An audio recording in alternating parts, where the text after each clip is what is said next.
My name is Martha Reed. I am 65 years old. I live in a small, quiet town near the sea. I spend most of my time looking at the ocean. My husband passed away 10 years ago.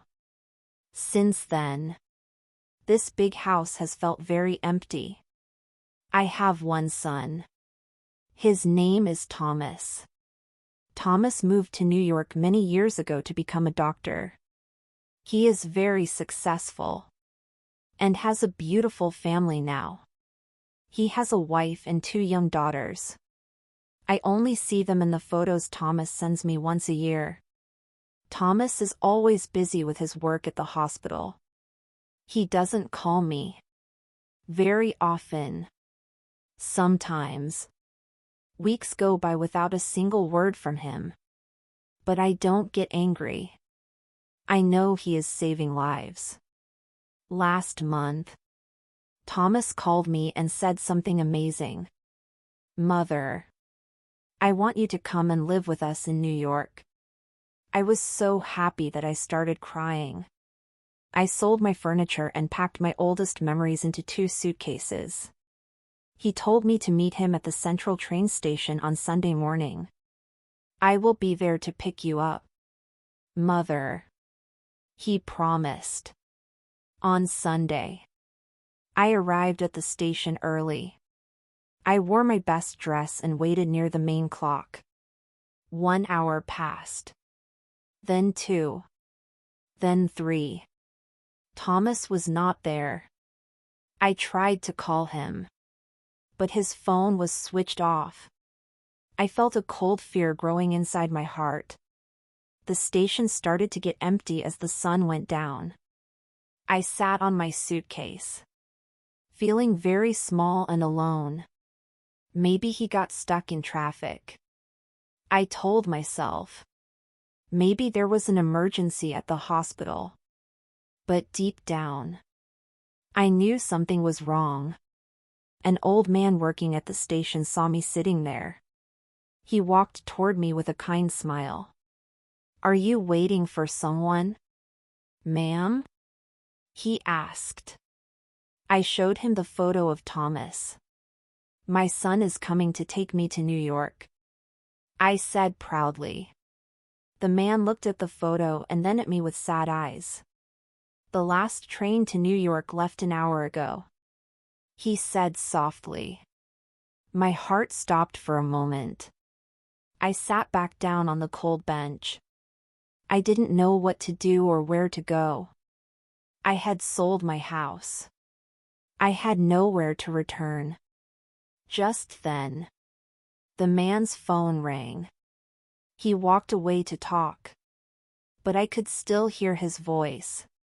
He looked back at me and whispered into the phone. "Yes. She is still here. She is still waiting." I wondered who he was talking to. Was it Thomas? Did my son finally call?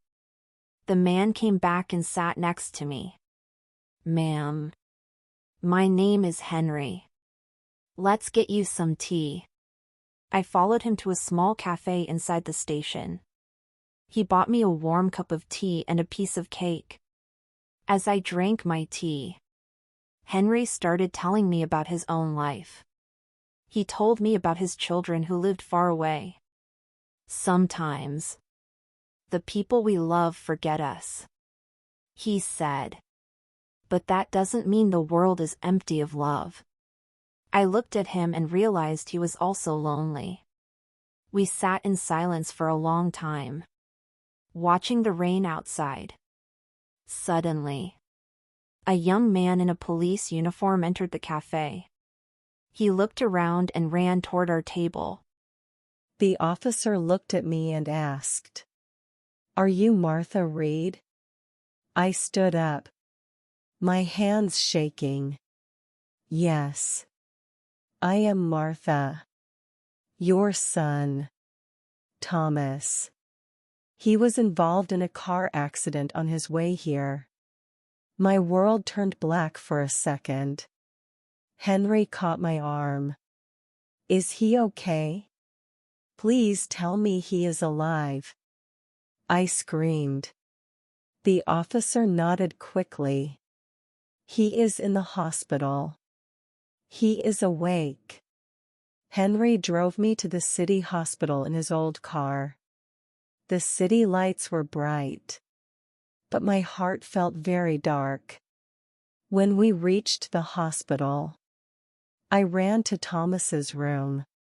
He was sitting on the bed with a bandage on his head. When he saw me, he didn't smile. He looked ashamed. "Mother, why are you here?" he asked in a low voice. "You told me to come, Thomas." I waited at the station for 7 hours.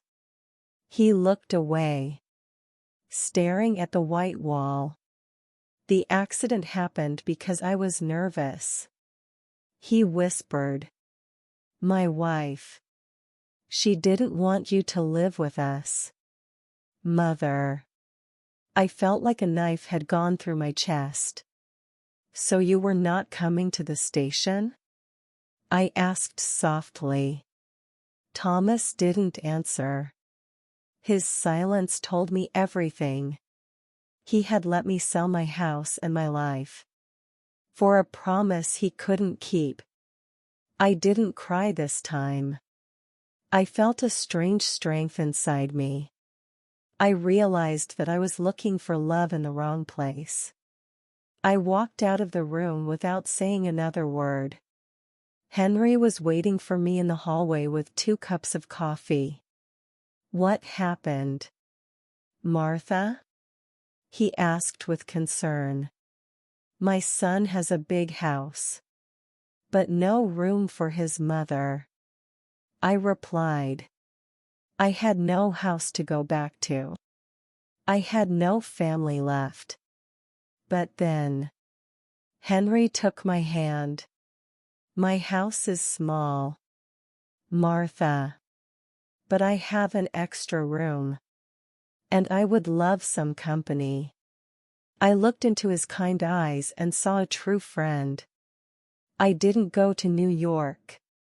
I stayed in that small town. I started working at the cafe in the train station with Henry. Now, I don't look at the ocean with sadness anymore. I look at the people at the station and help them find their way. Thomas calls me sometimes now. But I am always busy. I am busy living my new life with people who truly value me. I learned that blood doesn't always make you family. Love, kindness, and being there for someone, that is family. My name is Martha Reed, and I am no longer waiting. I have found my home, and I am finally happy. Thank you so much for listening to Martha's story today. It reminds us that sometimes life closes one door just to open a much better one. If this story touched your heart, please leave a comment and tell me. What would you do if you were Martha? And if you want to keep improving your English with more emotional stories like this, don't forget to hit the subscribe button and join our StoryNest English Academy family. Your support means the world to us. Stay kind. Keep learning. And I'll see you in the next story.